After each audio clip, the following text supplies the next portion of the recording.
Imagine caminhar ao lado do próprio Filho de Deus, presenciar milagres, ouvir ensinamentos divinos e ainda assim se tornar o nome mais odiado da história.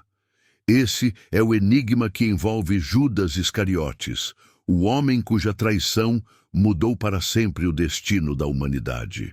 Bem-vindo ao canal O Sacerdote. No vídeo de hoje, vamos mergulhar na trajetória sombria de Judas Iscariotes, revelando os mistérios, teorias e segredos ocultos por trás do apóstolo que entregou Jesus Cristo. A origem de Judas é envolta em poucas informações, mas o sobrenome Iscariotes indica que ele vinha de Queriote, uma cidade na Judéia, o que já o diferenciava dos demais apóstolos que eram da Galileia. Essa diferença pode ter causado um certo isolamento dentro do grupo, tornando Judas uma figura solitária, desconectada dos outros discípulos. Desde o princípio, Judas já carregava um papel enigmático.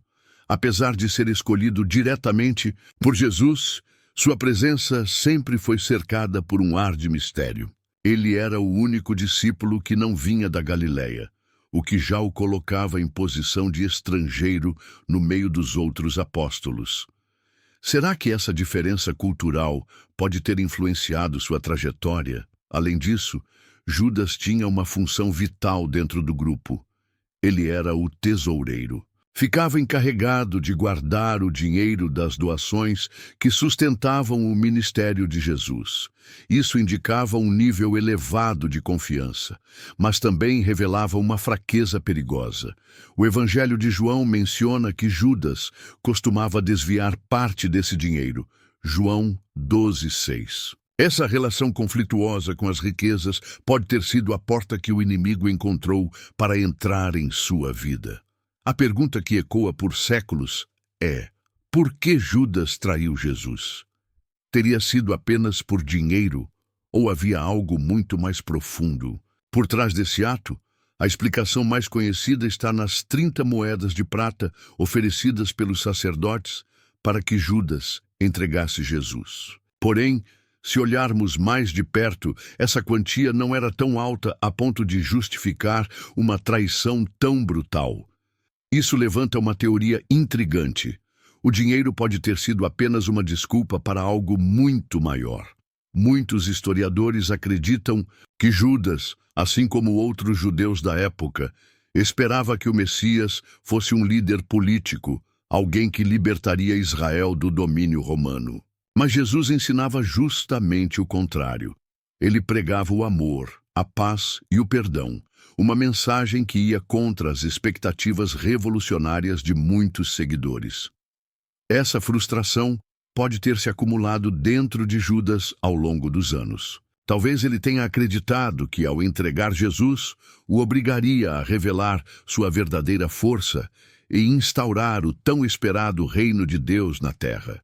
Se essa teoria estiver correta, a traição de Judas não teria sido motivada apenas pela ganância, mas por uma mistura perigosa de desilusão, impaciência e ambição. Outra pista que aponta para essa hipótese está nas palavras de Jesus durante a última ceia. Quando Judas sai para consumar a traição, Jesus diz: "O que tens para fazer, faze-o depressa." João 13:27. Essa frase enigmática levanta a suspeita de que Jesus já sabia exatamente o que aconteceria, como se tudo fizesse parte de um plano muito maior. Além dos fatores humanos, a Bíblia deixa claro que a traição de Judas também envolveu forças espirituais. O Evangelho de Lucas afirma que Satanás entrou em Judas, Lucas 22:3, sugerindo que sua decisão foi influenciada por algo muito mais sombrio do que simples desejos humanos. Mas por que justamente Judas? Alguns estudiosos acreditam que suas fraquezas pessoais, como a avareza e a desilusão, abriram brechas para a ação maligna. Outros enxergam a influência de Satanás como uma consequência de suas escolhas egoístas ao longo do tempo. O papel das forças espirituais na traição levanta uma questão filosófica profunda. Até que ponto somos responsáveis por nossas ações quando estamos sob influência espiritual? Judas foi apenas uma vítima das trevas ou consentiu com essa influência por vontade própria?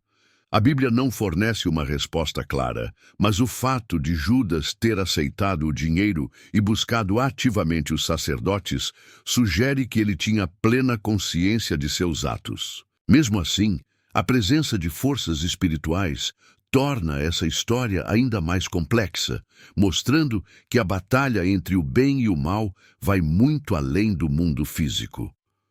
Outro aspecto intrigante da história de Judas é o cumprimento das profecias. Séculos antes, o Antigo Testamento já havia anunciado a traição por meio do Salmo 41:9, que diz: "Até o meu melhor amigo, em quem eu confiava, aquele que partilhava do meu pão, levantou contra mim o seu calcanhar." Essa profecia sugere que a traição de Judas fazia parte do plano divino desde o princípio. Mas se tudo já estava escrito, Judas realmente tinha escolha? Ou ele foi apenas uma peça em um jogo muito maior? Predestinação.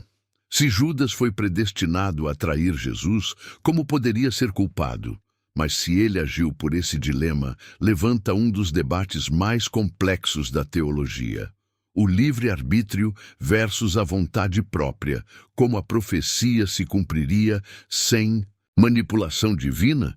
Após consumar sua traição, Judas foi tomado por uma culpa avassaladora. O Evangelho de Mateus relata que ele tentou devolver as 30 moedas de prata, mas foi rejeitado pelos sacerdotes. Desesperado, ele acabou tirando a própria vida. Mateus 27, 3, 5. Mas será que esse ato foi um sinal de arrependimento verdadeiro ou apenas a incapacidade de lidar com a culpa?